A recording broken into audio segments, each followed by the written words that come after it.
So, you're interested in knowing what strategic design is? Well, I'm glad you're here because that's what we're going to talk about. I'm Georgia, I'm a senior strategic designer at a Big 3 consultancy, and this is my opinion of what strategic design is and how I explain it to people who haven't heard of it before. This comes from my years studying and practicing as a strategic designer. So obviously strategic design is somewhat new, especially in the world of business, but I'm sure you're familiar with strategy and design, and it's a bit of a merging of those two schools of thought. So let's start with strategy. At the crux, strategy is all about getting us from where we are to where we want to be. And it's about imagining all the possibilities that can help get us there.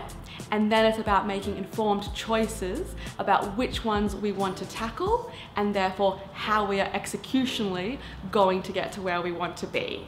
So strategy can often feel very lofty, and it can feel very much like you're just thinking through ideas and thoughts and how things might react with the world.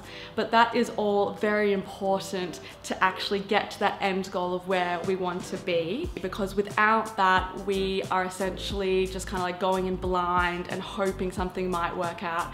In addition to making choices, it's also about crafting a compelling argument. So similar to a lawyer, I guess, the way strategists work is that once we have our evidence, it's all about pitching our argument and getting buy-in for that argument. So there's a lot of wordsmithing involved in strategy, as well as crafting compelling strategic narratives. So being able to bring people along on the journey of your strategy and making sure that they're bought into the narrative. And most importantly, strategy is also about dialogue. It's a conversation with customers, with colleagues, with senior leadership. It's about having a conversation and a dialogue to start moving and start getting something rolling. And then it's really important that we then execute on it. For me, executing on a strategy is particularly important, and that is also where the design part of strategic design comes in.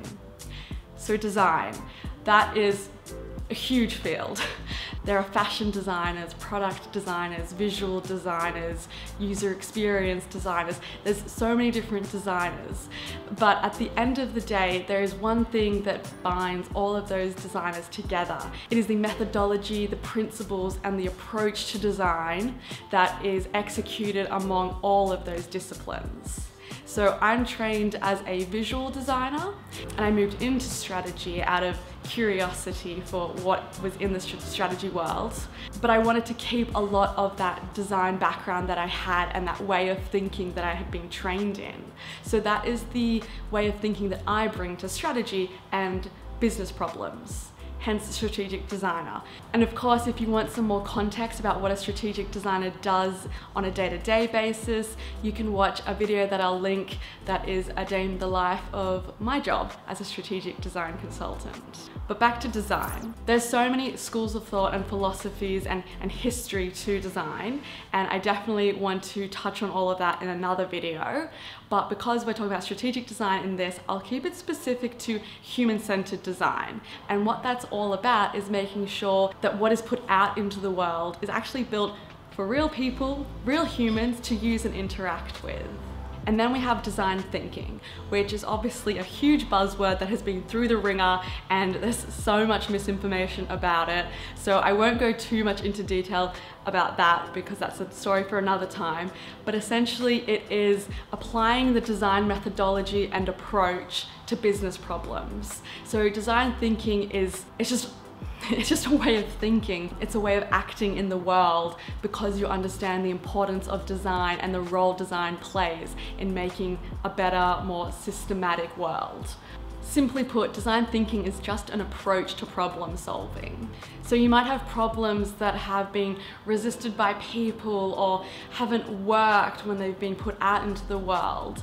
And instead of just trying again and again, we can instead apply design thinking to iterate on the problems, make them more human-centered, and make sure that we are evolving these problems. And that is the exact same thing a more traditional designer in the world of product, industrial, fashion and visual design would do. They would make a chair, they would get a real human to sit on the chair, they would get feedback from the human who is sitting in that chair about how it feels, the structure, the materials, and with that feedback they would then go and iterate the chair to make it better.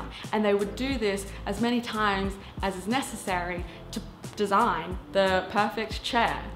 So essentially, this new way of thinking about design in business is just applying that design methodology, that approach to design that we would normally take with a traditional product like a chair, and instead putting it to a business problem or a digital product. So now to get into how I explain strategic design to anyone who hasn't heard of it before.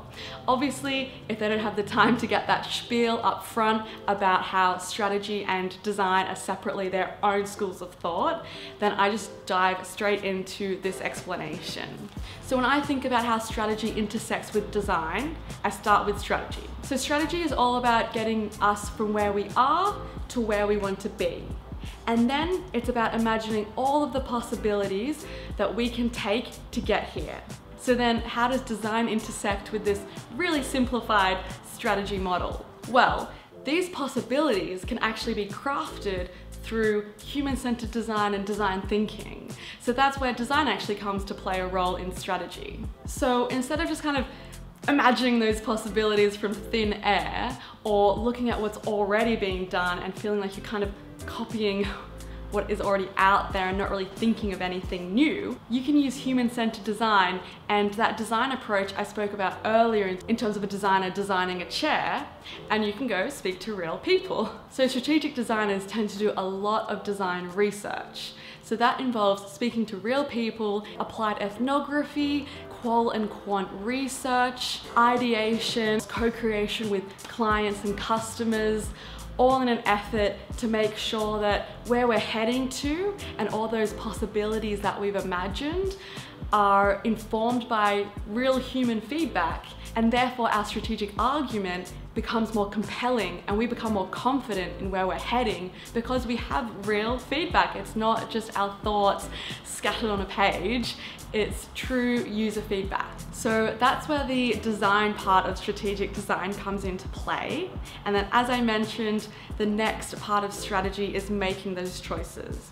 So once we have some more informed possibilities that we might choose from to get to where we want to be, it's all about making choices. So which possibilities do we want to follow and pursue? Which possibilities are we actively putting on ice because they're not right for us right now? All of those decisions are strategy. And once again, even in this part of the strategic process, design thinking can come into play once again. So where traditionally we might make those decisions based on hard data, we might instead use our design research that we had previously conducted to inform our choices. And so with those possibilities that we've then made choices to execute on, we can also test with people. So once again, coming back to that chair example earlier, we then have a prototype that we can put in front of people and get real feedback on. Obviously, it depends what the end execution might be. Anything that is digital is pretty easy to mock up. Anything that is probably more physical or spatial is possible with cost.